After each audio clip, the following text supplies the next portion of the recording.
BJP की MLA Paulinan na fungdo kiba wafam amada kuki zo singna taliba demand Prime Minister Narendra Modi na akoi miyam amangda fung na lauto u haiba nate miyam ge mihut amadi CSO singa wari sanabagi matam pifam thokpani haina mahakna koi Prime Minister na Manipur da laamba duga mari lena na mahakna fungdok li haiba tare oza mahakna fungdok li badai koi gi kuki singi demand do fung na lauto u haiba nate haiba wafam su yaure oza wafam sina lakchaning libadi karigumba demand se fong na lauthok lagadi akai bala kani haibu wakhalon du leibagira oja leibagini haina uba yabra kari wafam thambini oja swai sida khoigi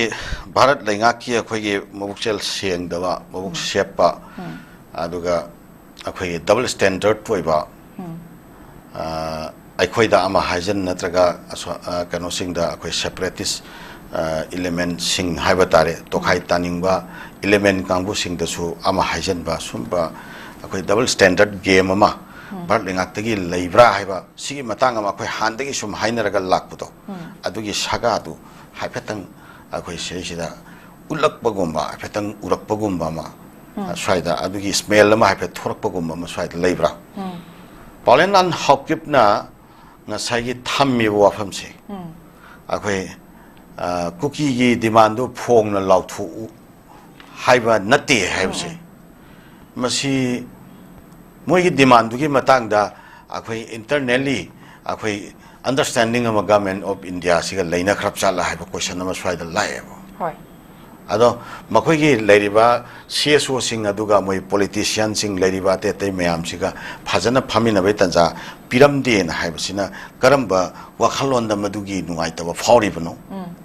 ngasai demandu leitragadi demandu lautu haidragadi demandu wafam leitragadi makhoi phaminaba amu phaminabagi tanja phanghokdabagi makhoina ningai taba phangdu isina karamba jaga da phongdoi bino adunti makhoi ga yanari bo wafam kharase masi mapanda masi phongdok pa matam moire phongdok nanaba demand tawbada India government amadu chapchana phongdok nanabagi tanja pibiram dana chakhi haibagi warauba gumba ma oina tawbra magise sigi question ama lai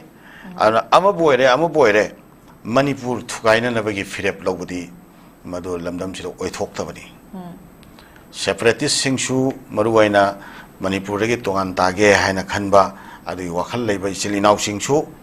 Manipur regi tongan tage haibi wakhalon sidi matam chatre si wakhal sidi hantopna fare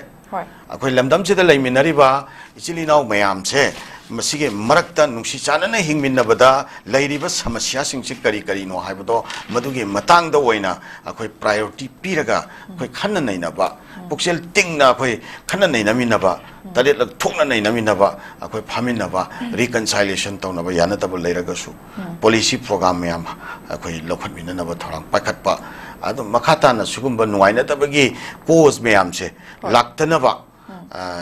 akoi marakta su mayam tawri dina chauvinistic element mayam ama karan phuran tawri dina hujik garang nanmak pangandamak nalaitana leptana sum chauvinistic element khara sum thola ga kuka tawri dina ko loinamak nate maitai chilinau mayam che loinamak na asumaina oiba nate mayam loina akoi yam harmoniously leminari bani adu marak sida break shift khara york pa haitare sumbagi samasya mayam mayok nari dina adu sumba mayam si akoi punna akoi leihandana naba akoi mayam se thenami naba khanami naba matam moire aduga Manipur thugaina nabagi akoi aron ba masunga phongba India government na policy torak pataraba madu sung kaidong nungda Manipur da mai pa oi haiba se masibadi yam chok thokna haijage madugumba tangka adu lakpa taragadi akoi Manipuri singna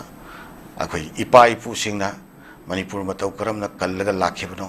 haibado Malem da madu chapchana sak taknanaba akoi aroiba mission akoi praja singi level dagi thorakani yamna achoba adumba massive oiba adumba kaino makak issue makak matam da Manipur kaina nabi khongthang lagati lakani haiba ophamche section wa oina se thamjaningi aduga akoi gi 1833 da akoi boundary agreement tawnaba matamda Chinwin River sifawa adu somdana akoi Yeremi River fawa akoi ngamkhai je masi akoi international boundary oina set toroga leikraba adugi ngam khai oina leikraba international boundary saruk oina leikraba posing aduga loina na Bharat तिनखिबा मणिपुरनी मसे करिगुम्बा हिरम अमा फावबदा Manipuri territorial boundary थुगाइरगा अखोई चोइचांग वलगा सानबे पॉलिटिक्स भारत लेंगातगी लाकपा मतमदा मणिपुरी प्रजा सिंगना मदुदा निंगहनरगा तुंगहलगा लेखिगदबा अदु नते मदुमाइना खलंबा तारगदि भारत लेंगाका मणिपुरी प्रजा सिंगदा अखोई यामना अंडर एस्टिमेट तौबा लान एस्टिमेट तौबा वखलमा